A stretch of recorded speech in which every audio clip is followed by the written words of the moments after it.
Welcome to Strictly Facts, a guide to Caribbean history and culture, hosted by me, Alexandria Miller. Strictly Facts teaches the history, politics, and activism of the Caribbean and connects these themes to contemporary music and popular culture. Strictly Facts family, hello, Wanadepon, how are you doing? All the things, right?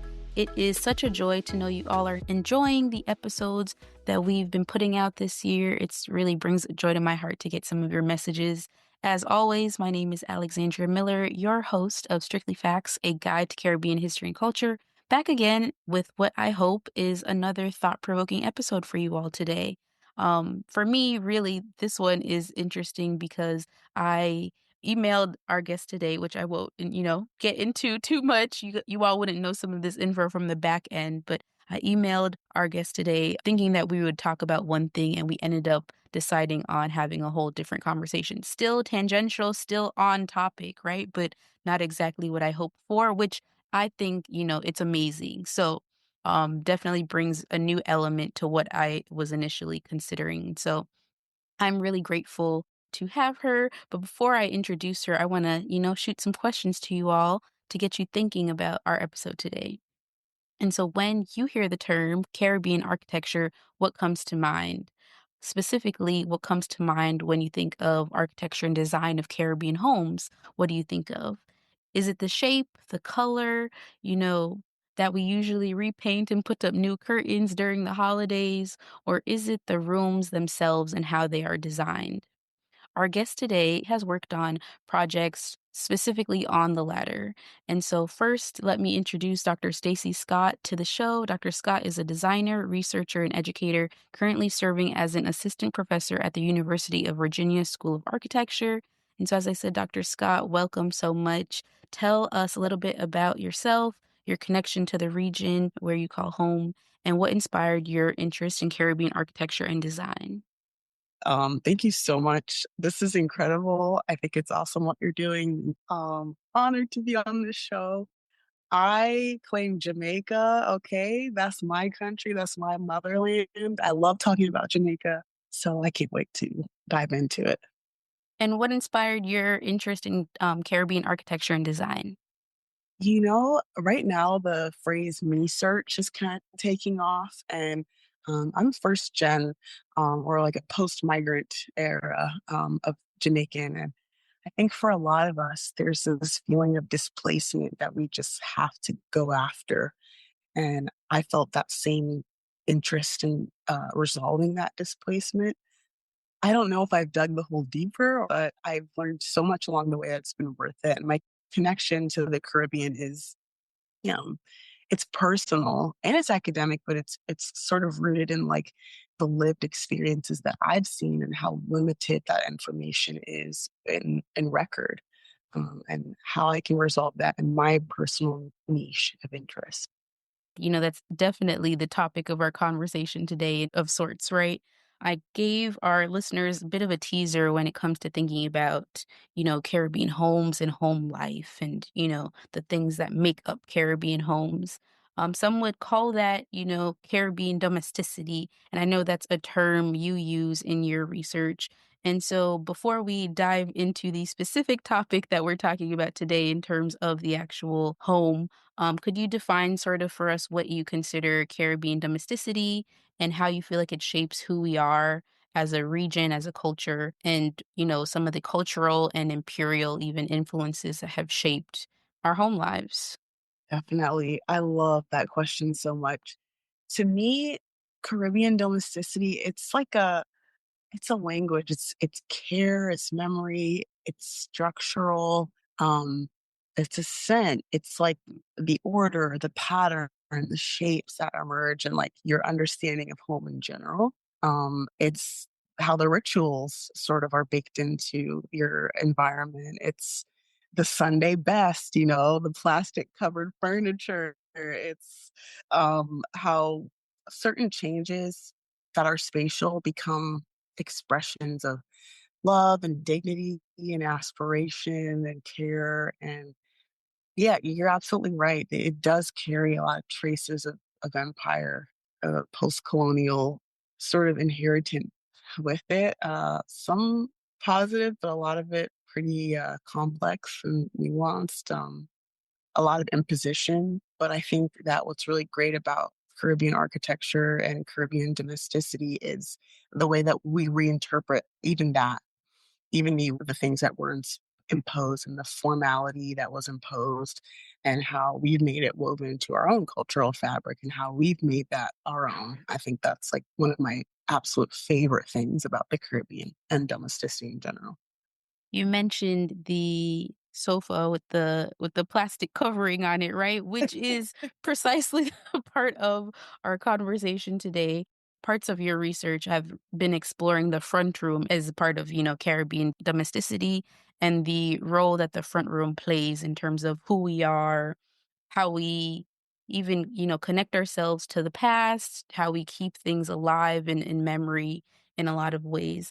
And so before we dive too much into the front room and, as you said, remembering even just, you can't even go in there or the uncomfortability of that couch, for those who may be unfamiliar with what exactly a front room is, could you describe a little bit about what it looks like, the physical attributes, of a front room, and what distinguishes it really from other rooms in Caribbean households?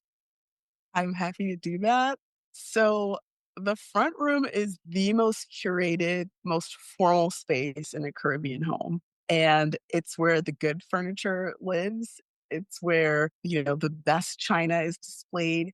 It's sort of a mix of memory and aspiration placed in one room. There's photographs, there's lace doilies. It's where the family's sort of best and highlight reel of migration and also like memory of the past of connection to, for me, I will talk about Jamaica, where it lives. And um, it's distinct from the rest of the house because it's not for everyday life. It's really for display, it's for guests, it's for performance. It's for front stage. The Goffman theory of front stage, backstage is totally a front stage space where you're showing your absolute best. I, have memories of visiting various, whether it's a auntie or whoever is home, right, throughout my life, and really thinking about, as you're saying, right, this room is a front stage piece. It's oftentimes one of these first rooms that you come across, but it's not necessarily lived in, right? There are many attributes, as you said, it holds the pictures of our past, some of maybe the family's best achievements, the fine china, things like this, as you said. What do you think these sort of physical attributes of the front room, display about us as a people? Oh man, I love that question. What you're doing is, I think, so critical just to say because you're asking questions that don't typically get asked. And I think that comes from your experience and your lens too. And that it's just like the way that you're asking questions is also a way to make people feel seen. So I'm totally feeling that. Um, I think that they really speak to our deep, deep sense of pride. You know, we have a deep desire to honor our lineage and our dignity and our visibility. But Caribbeans are very also big on decorum. Um, if you are Jamaican, I know, and I don't know, there are plenty of other Caribbean islands that do that, but decency, is a big thing. How are you showing up? What have you achieved since you've been here? It's aspirational. It reflects who we want to be seen as, not just who we are. And I think sometimes people are like, there's a fakeness to that, but I disagree. I think it's aspirational, but it also reveals how we've internalized colonial respectability for sure. So we curate ourselves through space. I totally believe that. And we made beauty and order out of the constraint that we inherited. And I think that that's what it says about us. I fully agree with that because I think, in some sense, it would be simple for us to be like, oh, we do these things because of British colonialism, right? And in part, is it true? Yes, right? But as you're saying, right, we've made beauty, we've upheld histories that and our struggles and our journeys in a lot of ways that, are not necessarily at the front of the stage, so to speak, right? all of these journeys and migrations and achievements of Caribbean people really get held in this front room. And I think on one hand, a really beautiful way, right? That there historically hasn't been made other space for. And that sort of like this holding of memories and, the way that the front room tells a story, because for anybody again who has never been in a front room, there are, the awards that, people have won in families. You might see the high school diplomas or whatever, right? All of these sort of achievements get held in this front room in a very particular way, and it definitely tells a family story, but I think as we had sort of alluded to previously, it can sometimes feel cold or, like, museum-like, right? It's not necessarily the place where you're sitting down and just watching Netflix with your family in, like, a warm and cozy environment, right?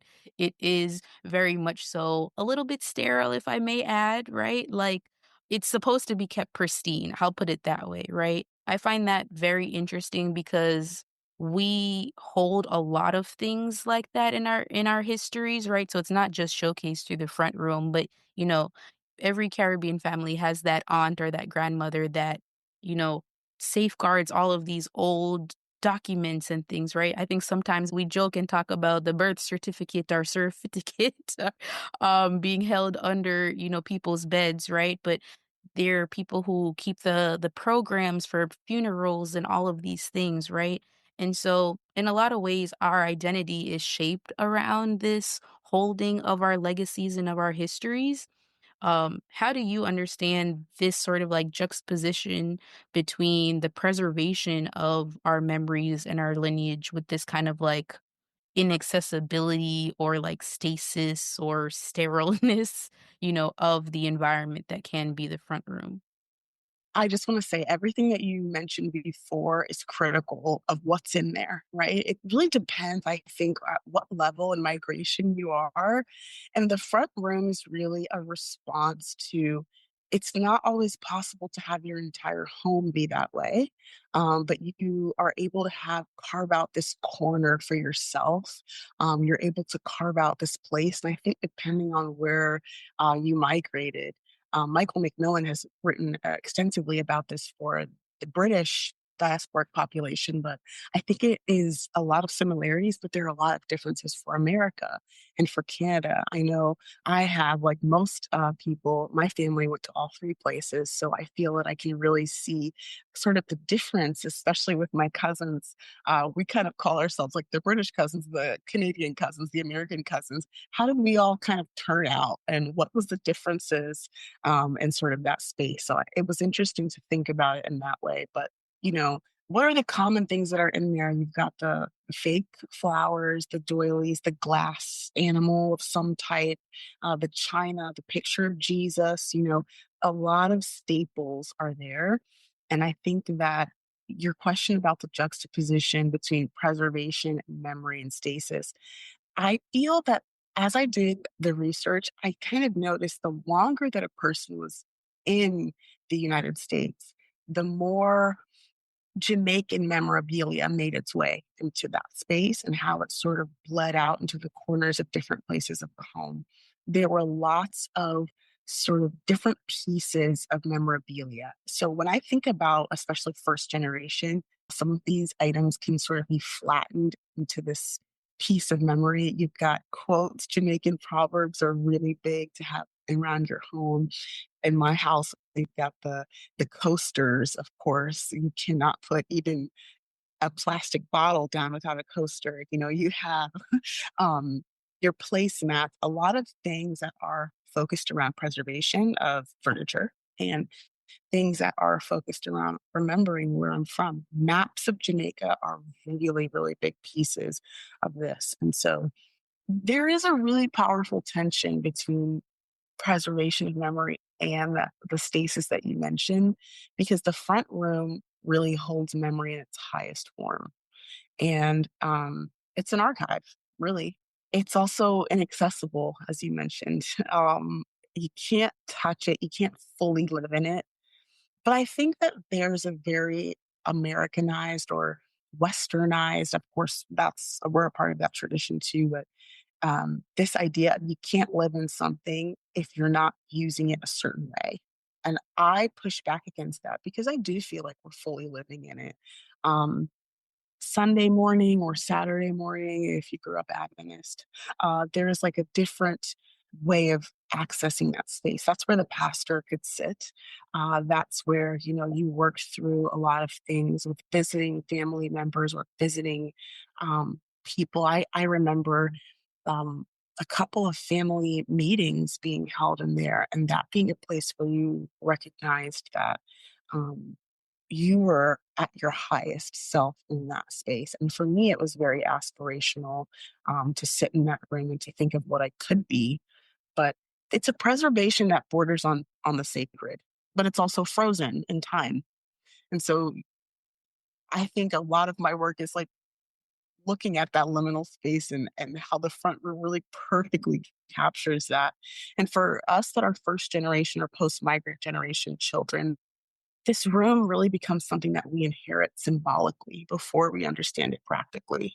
And I think that that juxtaposition, I wish I had even more to say about that, but I think like you've really cracked at the crux of what I am so interested in is finding what that is. And I think aspiration is the beginning of the answer to that question. And I hope to continue answering that as time goes on. I would certainly agree with that though. I think, you're mapping us through your own family, right? The ways that we have since migration to the global north have tried to hold on to our identity in a lot of ways through this front room. But I think, in that same regard, the accessibility piece, in addition to the sort of preservation of our memory is really interesting because it then becomes, a place of not forgetting where we came from as well, right? But in that, as you're saying, right, I think it definitely extends out to other parts of the Caribbean. But speaking as Jamaicans, um, we love manners. We love to say we have manners and we have brought up see and manners and all of these things. So it does also become that place where it's like, oh, like some big guests, some big people are coming to the house. Let us, usher them into this room, which is always clean, by the way. Like that is the next thing. It's pristine in its most epitome of forms, right? But I think the other point that, you're definitely getting to through this understanding of who we are and when we've migrated, I find very interesting because I've at least seen it change a little bit, right? Like the frequency by which I've seen front rooms be in Caribbean households, especially for those who are maybe second, third, et cetera generation, becomes very interesting because it starts to wean off a little bit. And so, as we are becoming the new adults, as I've been trying to remember, right? The front room has started to fade a little bit as part of our culture. Why do you think that is? And I'm sure there's a whole colossal, sort of reasons to really think through that. I'm sure it's not just one thing, but I think, are the things like wealth building challenges, diaspora, migration, technology, like, is it because, we can hold some of our most prideful and beautiful moments on Instagram as opposed to having the front room, right? Like, how do you think all of these different things have impacted the importance of the front room and, you know, sort of evolving definitions of Caribbean domesticity? Wow. I love that. You really, really started touching on the answer um, as well, like with the way you even asked the question. I think that you really hit the nail on the head. Like the front room is fading because the conditions that produced it are not intact anymore. It was never just a space, it was a performance. It was a performance of aspiration, performance of respectability, of control. And it emerged specifically in response to certain pressures that were really specific to a time, I think. Colonial surveillance, class mobility, diaspora dislocation, like the desire to be seen as proper, as high class, as good, um, in the eyes of a world that really doubts your legitimacy, unfortunately. And those pressures are not gone. by any means, but they've shifted. And so our location of responding to those are beginning to shift as well. Um, Migration patterns have changed. Homes are a lot smaller than they used to be in a lot of places. So what we can afford, especially my generation, millennial generation, what we can afford is a lot different. Your home life is also more transient. It's more likely that you'll move. You're in an apartment, you'll go somewhere else. And so when you're looking for an apartment, you're not necessarily thinking about that space. And the space is still there, but it's sometimes more compressed. I know I still have it, but it's compressed and it's more spread out throughout the home. And I think that the financial precarity that we're experiencing right now, not that the generations before us did not experience that same financial precarity, but um, we're experiencing it here in the United States specifically in a different way that prioritizes function over some of that formality at times in certain ways. And so I think with a hybrid or diasporic post migrant identities, the performance of like a singular cultural code, like the careful curation of a front room, sometimes it feels less necessary and sometimes it feels impossible. And I definitely miss it. I think that um, even the way that homes are shaped now makes it really hard to have that sort of transition space that you're so used to. And um, technology has also really transformed hugely our relationship to display and audience. And the curation of the front room has moved in a lot of ways from physical to digital interface. And right now, I'm looking at a lot of that digital space as sort of a primary frontier or terrain, especially for post migrant generations. I feel that the internet raised me in a lot of ways. Of course, my parents are mostly responsible, but it took a lot of the internet to reaffirm my Jamaicanness. I did not receive that from Jamaica as an island. In fact, I received a lot of pushback of that's not my identity. You're not Jamaican, you're American. And I think that disconnect is really palpable for a lot of us. And so the curation has moved from that physical space to that digital space. Okay, we have Instagram, we have that aesthetic feel that we're looking for. We have the new modes of cultural performance, we've got legibility, we have the urge to display taste and beauty and status. We still have that. That has not disappeared. It's just migrated to a different location. And I think the front room itself, as it existed, as it was born, it's not really totally gone. And I think what we're seeing now, especially as the front room was one of the very few spaces that really have big diasporic roots. It's something that has come heavily from migrated people. And what we're seeing right now, I think, is more of a reclaiming than making a direct replica. Younger generations are reinterpreting the textures, the codes, the emotional weight. They might not create the exact same lace doilies, although I have a lace doily. I'm sorry. Like, I have one. I'm not getting rid of it. I think it rocks. And, I'm not covering myself on plastic, but I still have that preservation mindset. And I am really proud of that. You know what? I'm just going to drop this little tiny thing about myself. A lot of Jamaicans, a lot of us, you tell me right now, if in your circle, who has the cleanest shoes? It's you. The Jamaicans, we have the cleanest. I mean, that's debatable, but we have like our things are kept for so long. I'm so pleased with my backpack from fifth grade. It looks like it could have been bought yesterday. And some of that is, probably trauma response. But I think a lot of it is the fact that we are raised to be archivists. We really are. Like, I like to see that positive part of it, not because the other side is not there. Trust me, I have a lot of critique about it, but we are shown a lot of the negativity about our culture. And I think it's great to look at it through a different lens. And so we're still engaging in the cultural memory work. We're still doing archival projects. We're still doing with our interior design choices. Like we may not be doing the damask wallpaper anymore, but there's still storytelling. There's still art practice. And like it's more of a metaphor in a lot of spaces than it is a physical room. But the care, the inheritance, the layered belonging, that's sort of reconfigured for a new context, it's still there.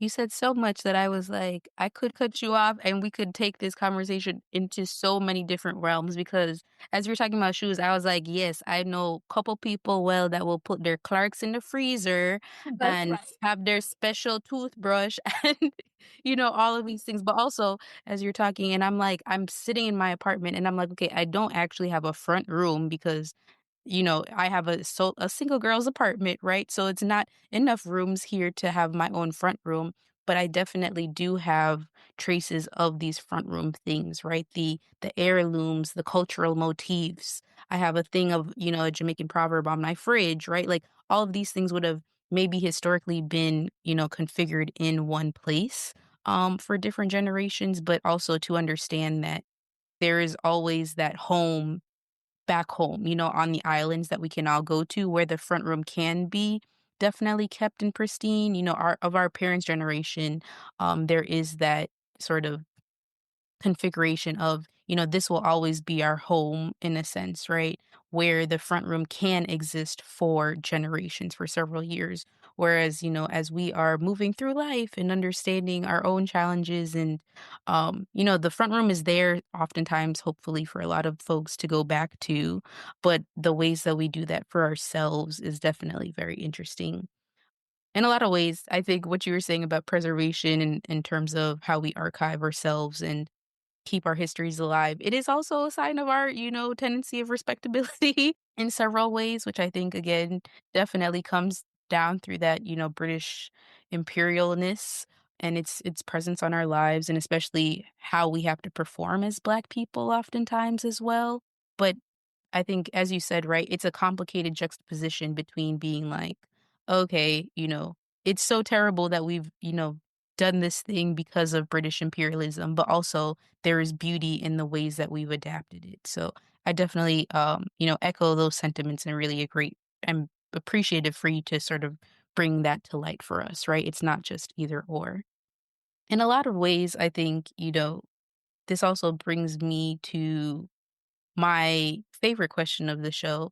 I oftentimes am, always thinking through the ways that we model and highlight these aspects of who we are in popular culture, right? And so, what are some of your favorite examples of, seeing whether it, be the Caribbean front room in movies or in shows and stuff like that, or just overall um, ways that you've seen Caribbean domesticity really being brought to life through popular culture. Oh my goodness. Yes. When I was thinking about this, I was walking down memory lane because I grew up on Saturday nights watching Oliver with my parents. For If you sure. got, if you know, you know, okay? If you know, you know. So, um, the sets on those really stick in my mind, especially the airport scenes and how interesting people were sort of navigating the space and how it was really created by the experience. And so, oh my goodness, I think a huge part of my humor, like my interests are really formed around those memories. Um, but if you guys are not familiar with Van Lee Burke, he's a British Jamaican photographer and he does Black British interiors, especially with people who are migrating. And I absolutely love the photos that he has because it's not just a space, it's like a documentation of taste and of migration, of aspiration, as I've mentioned several times. And if you're also familiar with Miss Louise Bennett poetry, it makes things feel alive and intimate at the same time. I really love her work. It kind of really understands like the language around things and parts of that same performance. And in popular culture, we really can see traces of the front room in everything, I feel, old dance hall album covers, old reggae album covers, and the way that certain films frame direct domestic interiors. There's like a ceremonial stillness to it. And you know what? Um, if you've ever watched reality TV with your Jamaican grandma, if you haven't, I highly recommend trying it. It's great. My grandma, I miss her terribly. She's gone, but I remember constantly her saying they couldn't have cleaned up their house like for TV and those kinds of things. And so I think like when I look at the way homes are portrayed in the media here, versus that pristineness that has remained in Jamaican media. And it doesn't matter how small your home is, it doesn't matter what kind of status you have with money. I think that's something that I've always appreciated. I'm freshly out of grad school. Okay. And so the come up has been a build for a lot of times, and you've lived in many different spaces based off of what you can afford. But that's never an excuse to have your room dirty. That's never an excuse to have some of those things changing. So I think that's really reflected, even still, in popular culture. And so the descriptions of the good room, this untouched, over decorated space that's reserved for guests, it's like full of meaning. And I think it's really incredible. There are a lot of people that layer that choreography with domestic life. But I also think what's really woven in with it, Alexandria, is like this idea of work.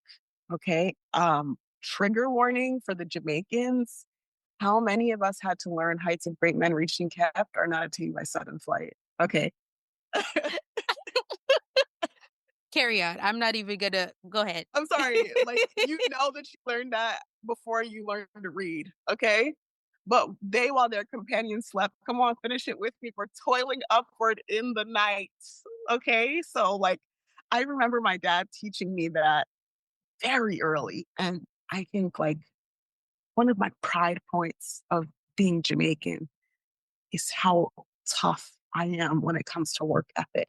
And people might say, well, what does that have to do with design and architecture? It has everything to do with it. All of these things are woven together. It's impossible to divorce them. And there are like this idea of not just showing respectability, because part of what's baked into respectability is work ethic.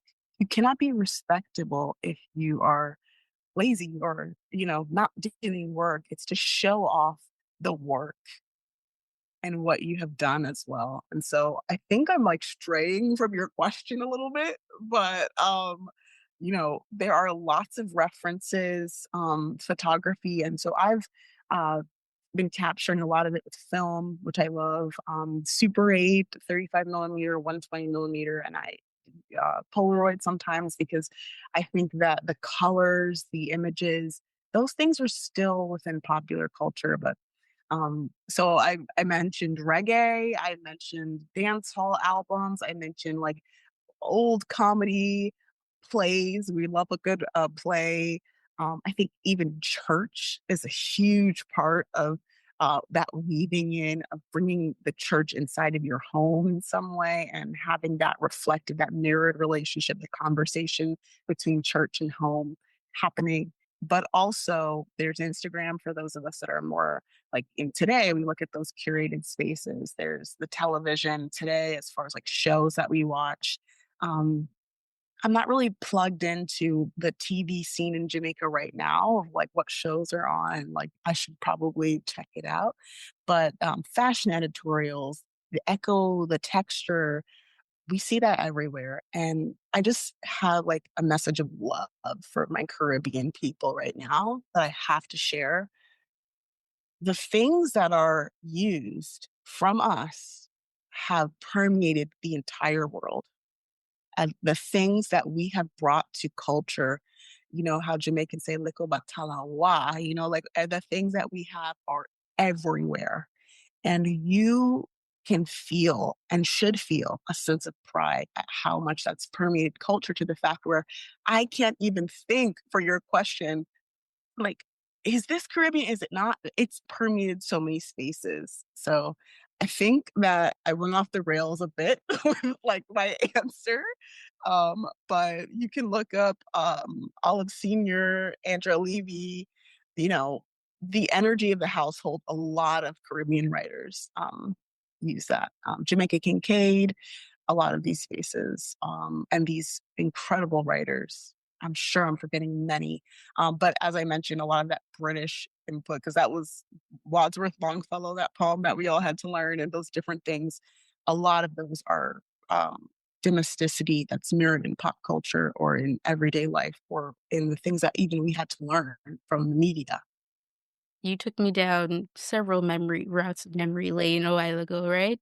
But I do definitely agree with what you said in terms of not only the wealth of Caribbean influence in the world, but also the, sort of myriad ways you can see this, whether it is through writing, through photography, through plays, right? And so I will be sure to link a lot of these books and, similar media on our Strictly Facts syllabus for all of those who are wanting to check out more. I definitely want to tie our conversation together because I started with this point on architecture, right? And I think oftentimes when people hear the word architecture, they're not immediately going to what we've spoken about today, right? They're thinking about how buildings are built and bridges and all of these things that I'm not heavily versed in, right? But all that to be said, the front room, what we've spoken about in terms of Caribbean domesticity and home life, like we are the architects of not just the physical space but of these cultural spaces, right? Especially when you consider the systemic barriers that have been and impacted our lives, right? Not only have we built a lot of these things and haven't systemically gotten credit for them, or historically gotten credit for them rather, but we've found ways to do that for our own selves within our own homes, within these private spaces, within church, etc., right? Places that we can not only find comfort and solace in, right, but be proud of and preserve for ourselves. And so, how do you, think this interpretation of architecture, right, not of the people who are building the bridges and the buildings and stuff, but creating this home life for us? How does this interpretation shed new light on what we generally think of as Caribbean architecture? Wow, what a beautiful question. These questions are amazing. Like, you should be like a research question, like a consultant.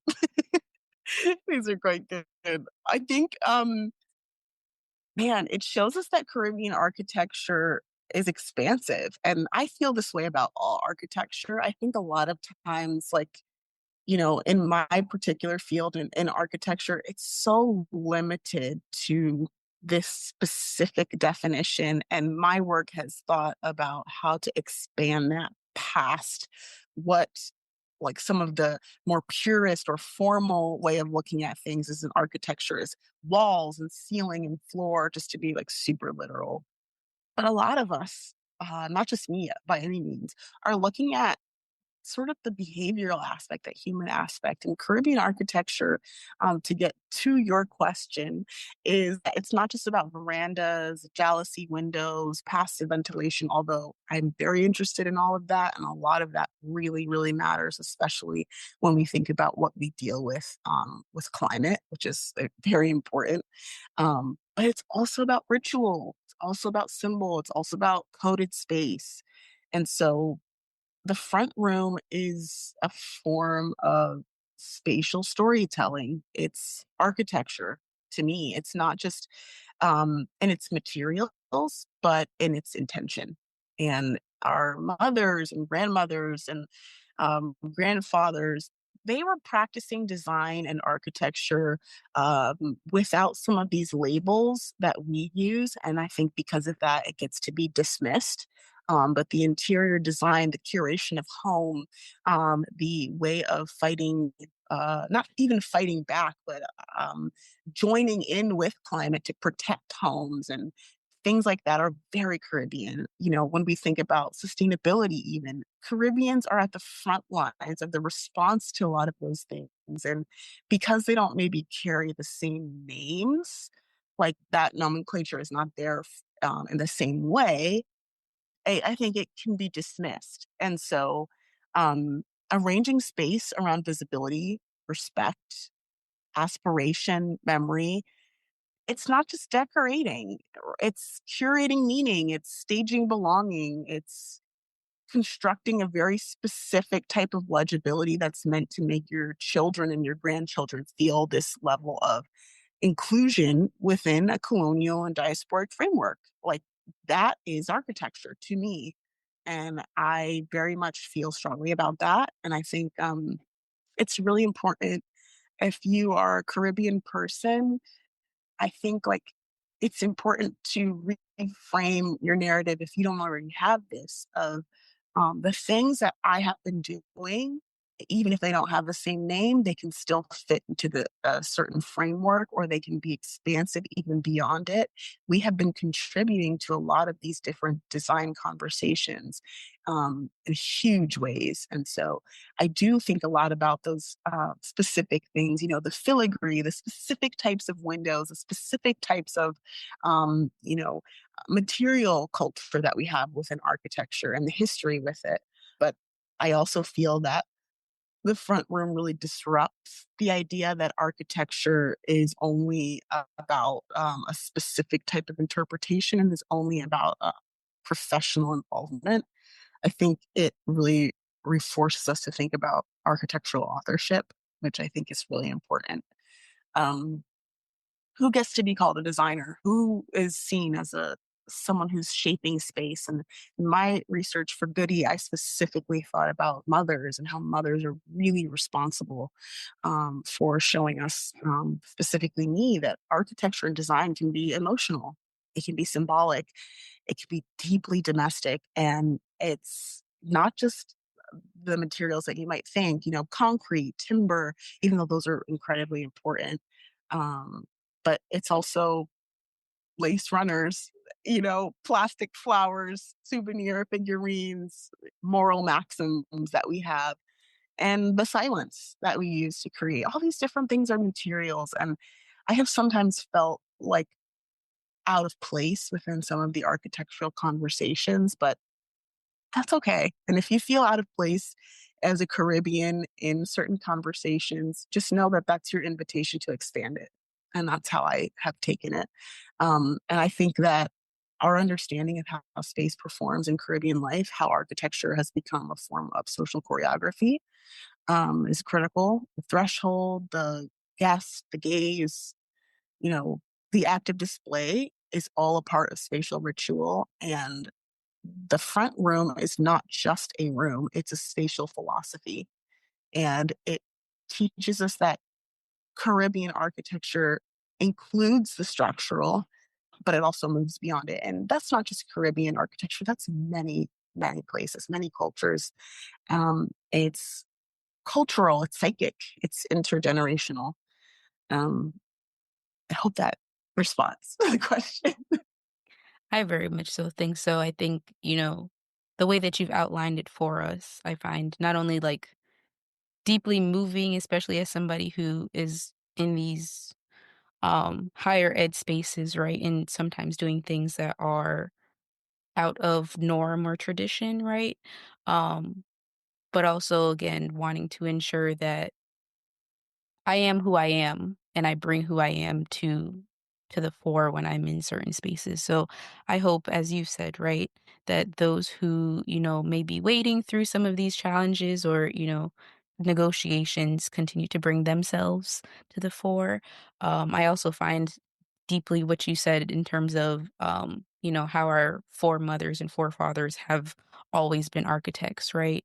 Um, just not only moving, but truly, like, we've continued to do this for generations, so, um, they are truly the pilots of, cultures in a lot of our culture in a lot of ways, and so I don't wanna take too much of the ending of our episode away from what you beautifully just put for us, so I will bring us to a close and say, Dr. Scott, I am tremendously appreciative for you joining me on the show. It's always, I think, especially a joy for me to have a fellow Yadi on the podcast Yes. and identify with a lot of what we're saying in some of these intricate ways. Although, as we said, right, a lot of this can definitely parallel and has definitely paralleled in other parts of the region.